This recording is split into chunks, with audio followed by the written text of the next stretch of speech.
le weather forecast with C3A Production. Good evening, ladies and gentlemen. It's a pleasure to have you for this new edition of the weather forecast. Tonight across the nation, we're expecting calm weather, though light rainfall could persist in some localities of the center, the southeast, the western highlands, and part of the coast. Do not forget to limit outdoor activities and to be well covered while light dust suspension will prevail in most localities of the north and the far north region where you feel discomfort due to heat. So do not forget to drink much potable water in order to be well hydrated. For details, let's go first to the far north region where clear skies will dominate most part of the region with cloudy skies in the morning in most part of the region except in Kuseri where clear skies will dominate, favorable for you to go on with your activities. Let's go now to the west region where cloudy skies will dominate in most part of the region, and as onto the morning it will be a little bit cold. Do not forget to be well covered. And let's end now with the east region where cloudy skies will dominate with light rainfall. Do not forget to be well covered and have your umbrellas, and this onto the morning. Ladies and gentlemen, I encourage you to find time and go visit the beautiful Boboyo Cobra Rock. Have a beautiful night. God bless you. As leader in third-generation audiovisual content, C3A Production offers you tomorrow's solutions today. Digital video production and broadcast, data-less e-learning platforms, virtual and augmented reality. C3A Production, mastery of innovation. Even perfection evolves.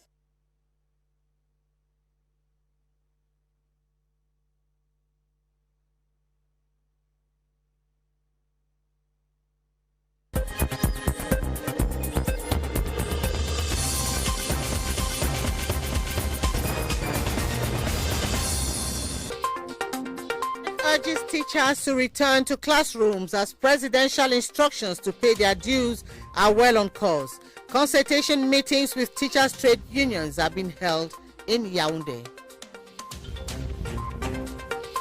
Government takes measures to boost local production and reduce our dependency on imported fish. The Ministry of Agriculture says a vibrant fish industry also creates jobs and speeds development. Mbuda in the West region is set for tomorrow's Cameroon Football Premier League opener, pitting cup holders PWD Bamenda against local side Bambutus FC. The town is already in a football frenzy, and those are top stories. Good evening and thanks for joining us on this edition of the 7:30 News live in Studio 5 with me, Gladys Tata. I'll be right back after this message.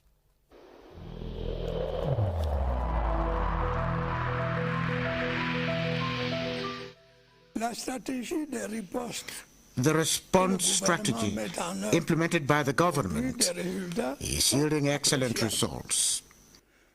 Over the past 2 years, it has helped to save lives and to curb the spread of COVID-19 in our country.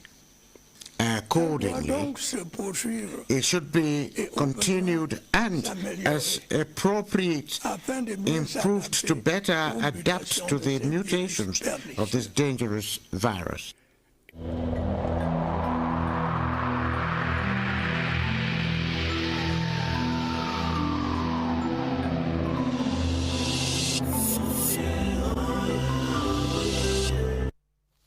Striking teachers in Cameroon have been urged to resume duty while expecting a gradual implementation of President Paul Biya's orders to pay their outstanding dues as from this month. The Minister of Labour and Social Security, Gregoire Owona, was speaking during a meeting with teachers' trade union leaders and pressure groups today in Yaoundé. Luma Slim Davies attended the over 3-hour heated meeting and now reports. The meeting between teachers and the Minister of Labour, Gregoire Owona, was another attempt to drive home the head of state's message in finding solutions to the teachers' crisis. Meeting of today has availed other bodies the opportunity to raise problems that were not evoked by the movement. In the Ministry of Basic Education, where they too equally have a litany of problems, and the teachers of the Anglophone subsystem who were completely left out in the payment of out-of-station allowances for those who marked the GCE, as well as the abusive suspension of salaries by administrative authorities in the Northwest and Southwest. Gregoire Owona said any hidden agenda to disrupt the laudable initiative of the President of the Republic, Paul Biya, will not be tolerated. It is the committees that have been put in place at the Prime Minister's office that will make things move. So here is to get the trend, especially how communication goes in the field, to implement what the head of state has described. The president's assurance to the striking teachers had earlier showed the green light. I'm confident because the deadline here is the end of the month. While waiting for our bank accounts to tell us if the promises have been respected. The Labour Minister reminded teachers that the Minister of Finance has given necessary guarantee to act as the president ordered. It should be recalled that the teachers' strike action that is in its fourth week was called by teachers' trade unions and a pressure group called On a trop supporté OTS. The trade unions and pressure group were joined by an association called Les Indigènes that sought to rebuild confidence between striking teachers and the government. Who are the members of this group and how do they operate? Constantine Baum has been finding out. His report. There are more than 25,000 members of the OTS movement who monitor daily the measures government is taking to address their grievances through their representatives. Their representatives reach out to them mostly through the social media. We have told our colleagues to go back to school because it is their duty post, and we have to keep students occupied so that they don't find themselves on the streets as it happened in some places. We are parents as well, but we don't want students to get involved in our activities. Not only the OTS movement is involved in the strike action, there are other groups who had earlier raised the alarm and have been in regular contacts with the government to have a definite solution to the problem. We are rebuilding the confidence that has been lost between the government and teachers. The government has to recognize its fault and take an engagement. Today, we talk of debt. This is just a small problem. The major issue is the procedure put in place to manage our careers. We are asking for 181 billion CFA francs to solve issues on arrears, advancements, and other complementary dues. But money allocated can't solve our key problem, which is career advancement. Government has committed itself to address the issues with some immediate measures that include payment of allowances and other complementary dues as from this March 2022. The Minister, Secretary General at the Prime Minister's Office, has reassured representatives of teachers' trade unions of the basic education sector that all debts owed them by government will be paid. Séraphin Magloire-Fouda gave the assurance today in Yaoundé during a meeting with representatives of teachers' trade unions. Star Building correspondent Christian Che Atam tells us more. This meeting with representatives of teachers' trade unions of the basic education sector aimed at drawing up a timetable of payment of the dues of teachers of nursery and primary schools across Cameroon. The different members of government present reassured the representatives of the teachers that measures are being taken at all levels to ensure that their dues are paid and other grievances addressed. A part of this loan is already paid by the financial amounts of our ministry. Some of the loans will be paid. It is a proposal which will be maybe officialized in the coming days, will be paid in the next months. The members of government and representatives of teachers agreed on the direction to follow as from the month of April. For advancement, the minister had assured teachers will start having it from the month of April, which means it is a good decision for us. So we know that the days ahead are fruitful. Those movements that call for a strike, they have the responsibility to call for their members to stop the strike. The Minister Secretary General at the PM's office, Séraphin Magloire-Fouda, invited the trade unionists to reassure their members of government's good faith and called on them to continue teaching the children without any instrumentalization.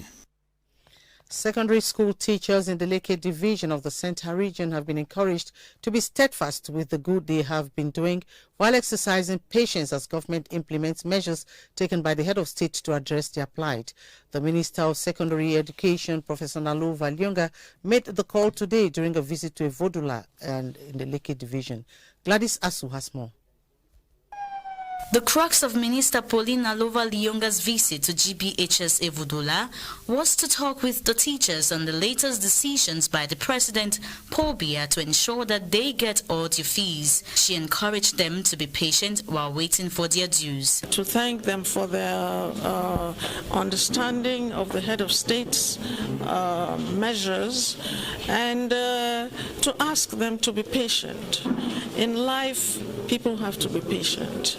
And in life, you have to give room to people who wish to solve your problem. The teachers, keen to the President's decision, intend to continue the good work they have been doing. I think the head of state has done a laudable effort, and he has put a series of measures which we expect the implementation at the end of this month. It was also an occasion for the minister to take stock of education activities in the institution. We're quite happy to see that they have a good center where the students can actually study, and we're happy to know that the students of Evudola have actually taken part in distance education. The minister ended her walking visit assuring administrators that the problems raised, like that of the proportion and the suitability of teachers, would be resolved.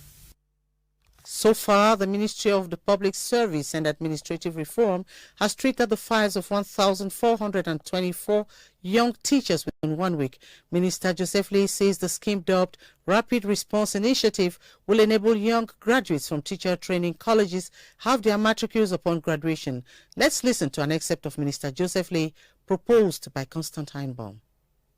We have to treat about 8,000 and even more 8,000 files. We try to generate matriculates for those young men. That's why today you may have learned that I signed more than 1,424 matriculates for young teachers.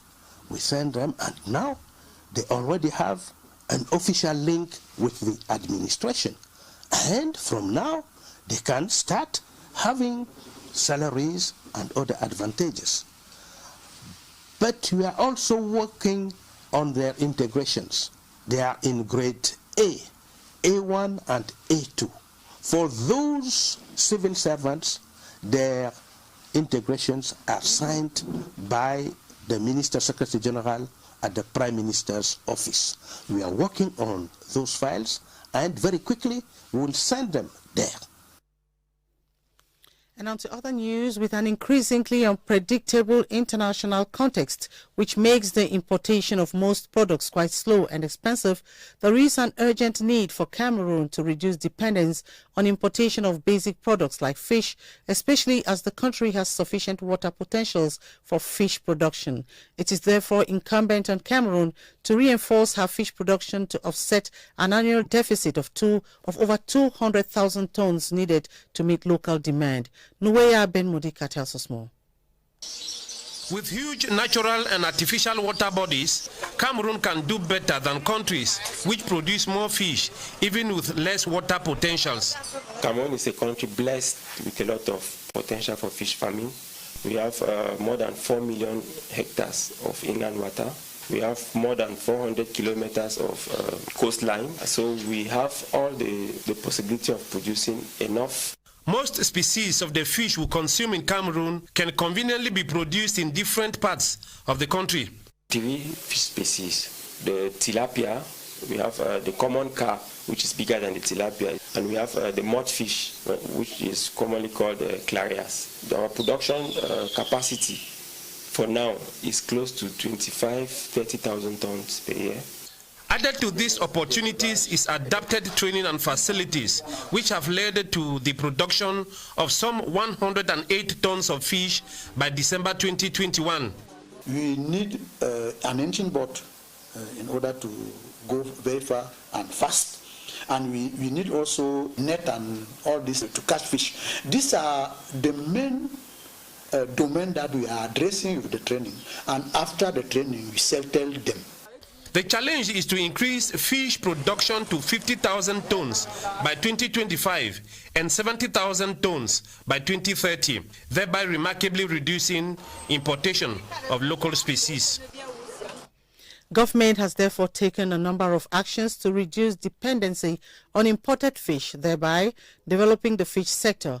These include popularizing fish farming techniques, subsidizing fingerlings and feed production, among a handful of other measures taken within the Agropole program, which assists a network of small producers. In the report that follows, Beatrice Lotsamba presents the government measures put in place to boost local fish production. For 2 decades now, the government has made sustained efforts to boost local fish production, accelerating plans in the last decade. It has popularized fish farming techniques, stirred interest in the trade, and constantly improved fish farming structures. Through the state's Agropole program, networks of small producers have been multiplied and modern fishing techniques have emerged. We act to increase the level of production of fingerlings. We are trying now to cut the import of feeding in Cameroon by teaching our farmers to how they can produce themselves the feed of fish. The government acquired the fish floating equipment, which makes it possible to produce quality local feed, further cutting down on cost. Scores of fish farms have emerged in the last decade, supplying half of the fish consumed in the country, and a lot of other measures are in the pipeline. We are trying now to build 2 factories. One factory in Douala and another factory in Yaoundé to produce good feed, because the main problem is the lack of good feeding. The support government provides to the chain of fish farmers has been unconditional. It only counts on more local farmers to seize the wide opportunities the sector provides and build wealth. Circulation is now fluid on the 167-kilometer Lena-Tibatingat road linking the center and the Damawa regions. The road, inaugurated last Thursday, was constructed alongside several social and economic infrastructures as recommended by the government of Cameroon. Joyce Kimbi Fawaju reports on the benefits the road has brought development to the localities concerned. The completed and received construction of the Lena-Tibatingat road has not only improved the comfort of users of this axis, who now drive on paved road, but several related projects have been carried out. The development of the communal road Tibati Mbakwa, a playground in Tibati, 13 blocks of classrooms, latrines, school fences, livestock market, agricultural posts, stores, community homes, market sheds, water points, equipped health centers, amongst other things. Socio-economic infrastructure that have been built along the intervention area of the Lena-Tibatingat completed highway have changed and improved the lives of many around the area. This school, holding in a hut near Tibati, also benefits from a 5-blocks classroom. The teacher says it will encourage the pupil to come to school regularly. All the classes, be it from class 1 to class 4, the pupils had joined classes with only one teacher. These socio-economic development that have come with the Lena-Tibatingat highway improves the daily lives of beneficiary populations in several sectors of their socio-economic lives. Former French minister and the 2007 presidential candidate in France, Marie-Ségolène Royal, has offered a solar energy equipment to the Integrated Health Center in Begui, Mbam and Enugu Division Center region. Ségolène Royal visited the center in the presence of Celestin Kecha-Kutes, as Maimuna Joya of CRTV Center tells us. The lives of inhabitants of Begui in the Konyambeta subdivision of the Mbam and Enugu division were constantly at risk as a result of recurrent power outages at the Integrated Health Center. The donation of a solar energy equipment to the health facility appears as a concrete solution. In her capacity as president of an NGO known in French as Désir d'Avenir Planète, Marie-Ségolène Royal was in Begui to assess the work done. It is a direct answer to the request of the Cameroon branch of the Network of Female Mayors in Africa called Refelacam, with Minister Celestine Kecha-Coutez as honorary president. This electricity does not only serve the purpose of health only, but it is used by our youths who come around the center to study at night. A ceremony was later organized at the esplanade of the Konyambeta Council as a sign of gratitude to Minister Ségolène Royal and an opportunity to commend her social actions in favor of vulnerable populations in Cameroon. The president of the National Commission for the Promotion of Bilingualism and Multiculturalism and the chairman of the National Communication Council have received the French Ambassador's Special Envoy for Diplomacy in Africa, His Excellency Sylvain Ité, and the French Ambassador to Cameroon, Christian Guilou, in audience in Yaoundé. The two audiences fall within the France-Cameroon cooperation to stamp out hate speech. Ewana Epole sat through the two audiences and put together this report for the 7:30 News. Combating hate speech is the new communication campaign by the French government in order to broaden the scope of the fight against hate speech. The ambassador, special envoy for diplomacy in Africa, and the French ambassador to Cameroon were first receiving audience by Peter Mafani Musonge, president of the National Commission for Bilingualism and Multiculturalism. The ambassador Sylvain Ité had an extensive exchange of views. He presented the French policy against hate speech, against fake news, and this is a very fruitful exchange because we learn about the situation in Cameroon and the challenges that you're facing. The next stopover of the French diplomats was at the head office of the National Communication Council, where they were received by Joe Chebonken Kalabopsa, chairman of the council. Both organisms are very important to fight against disinformation. A presentation of the findings of hate speech in Cameroon and identification of causes and suggestions of solutions were the high points during the audiences. Medical personnel in the Boko Haram-menaced Kolofata Health District have been appreciated for their resilience while working in a difficult environment. Public Health Minister Dr. Manauda Malashi was speaking at the start of a 4-day working visit to the far north, where he also promised to look into some of their preoccupations. Henry Tato Ekambi reports that Minister Manauda also visited Marwa Referral Hospital under construction and handed vehicles to some health districts. The Kolofata Health District that offers health care to about 120,000 people through 8 health facilities is faced with a number of roadblocks, including offering health care to an increasing influx of IDPs and a non-payment of some benefits. The Minister of Public Health, who saw the realities of the health district that is in a locality hardest hit by Boko Haram, congratulated the personnel for their resilience and promised solutions to some of their problems while offering them a financial package to motivate them. We are going to bring more equipment. We are going to bring more personnel because we have seen a district which is very committed to serve the population. The boss of public health also visited the Marwa Referral Hospital under construction, as well as handed the keys of vehicles to some health districts. We have to provide them with the logistics in order to do this work and job very well. Minister Manauda Malashi will continue his 4-day working visit in the Mayo Chanaga division and round off in the Jamari division.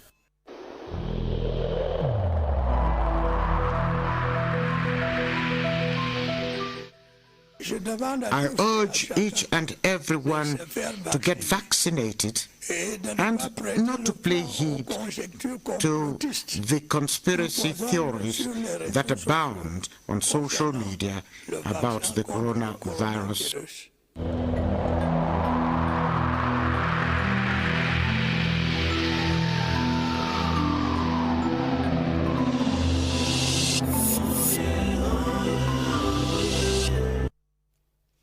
The Ministry of Public Health has created COVID-19 screening centers in stadia across the country ahead of the kickoff of the Premier League matches that will be played as from tomorrow. For more on the functioning of these centers, let's join Baldwin Sama and his guest, Professor Yap Boom at the Public Health Emergency Operations Center.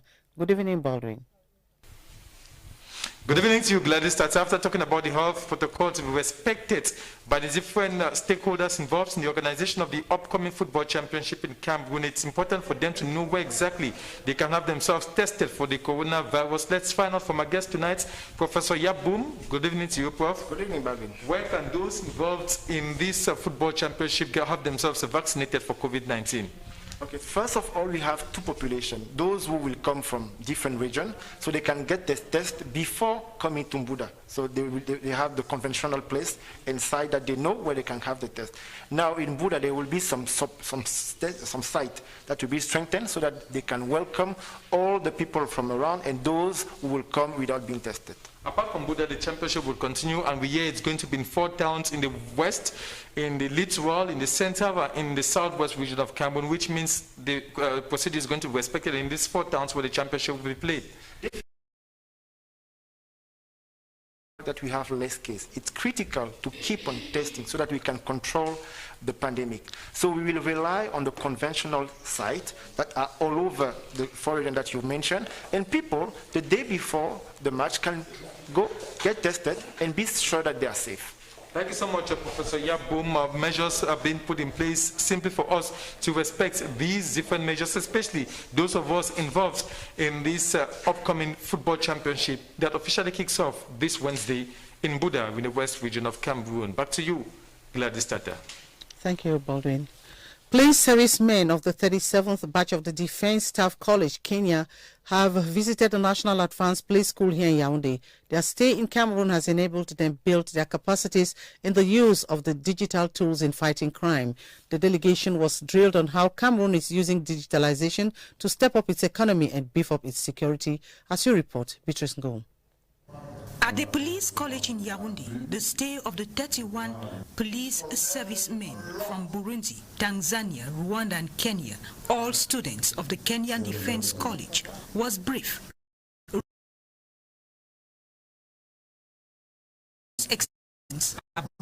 Security.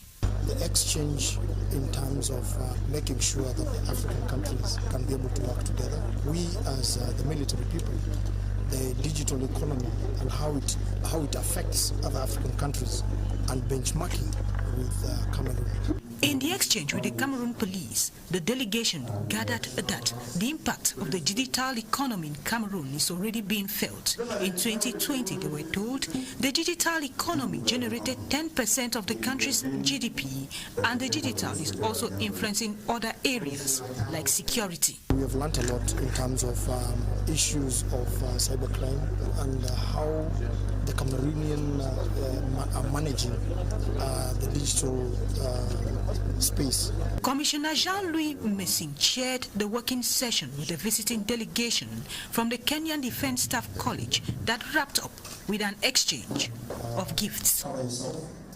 A 3-year-old missing boy, whose name remains unknown, has been handed to elements of the National Gendarmerie at the Kabita Medum Leke division of the Center region. Monique Jikada, the child's rescuer, has launched an SOS to reunite the boy with his family. Details with Victor Siga. This young boy, whose name remains unknown, is said to have been found in a bush at Nkomtu, Obala in the Leke Division, Center region. According to sources closely related to his rescuer, kidnappers abandoned the child after failing to attain their objective. It was on Monday around 11 a.m. when I was going for a meeting in Obala. That's how, on my way, I noticed a child in a bush with blood everywhere on his body and very dirty, so I took him with me. Efforts have been made to trace his parents or relatives while waiting for the boy to be reunited with his family. Investigations are ongoing to track the perpetrators. The network of parliamentarians for the diaspora, decentralized and Cross-Border Cooperation (REPCO) have been exchanging with an International Monetary Fund senior economist Dr. Christian Ebeke. The deliberation led by the network's president, Honorable Louis-Henri Ngacha, focused on ways to push through efforts made by Cameroonians living abroad to contribute to the nation's economic growth. Here is an excerpt of Dr. Christian Ebeke, who explains how vital it is to promote a fair image of the country. Take a listen. For the IMF, it's very important for countries to have peace. So without peace, there is no economic reform you can do. It's very difficult to also to strengthen competitiveness internationally. If the diaspora is portraying a certain picture of Cameroon outside, very few investors will be interested in coming back here. And for external stability, for macroeconomic growth, it's very important for this diaspora to be ambassadors of Cameroon outside and to bring those investors with the capital that we need for private investment here. The Mbuda Municipal Stadium is set for the opening ceremony of the kickoff of the 2021-2022 Football Championship. This Tuesday was devoted for general rehearsal of dance groups, cleaning and installation of equipment that will be used for the event. On the sidelines, security measures are being put in place to ensure a hitch-free ceremony, as you tell us, Chancellor Nanze in CRTV West, Bafusam. The turf of the Mbuda Stadium is greener than ever as it awaits the opening game of the 2021-2022 National Division 1 Championship. The sound system is being installed, the reserve bench taking shape already, while choreographers plan to rehearse their dance steps. Today is just to be in contact with the field, to put everything together and then to prepare, to be ready for tomorrow. The surroundings of the stadium have also been cleaned, and the coordinator says they are now at the level of finishing touches. Every preparations being carried out. The field of play is already cleared, everything is fine. We are now carrying out the final touches. The SDO of the Bambutos, Francois Franklin Etapa, says several security meetings have been held in view of the event. The most recent involved quarterheads from Buda and environs to ensure maximum security during the launch of the 2021-2022 football season this Wednesday. And that's what we had for you on this edition of the 7:30 News. I'll be back on tomorrow, same time, 7:30. But you'll be in the company of Romeo Chisengok at 8:30 for the news in French. Until then, it's bye from all of us on the 7:30 crew. Good night.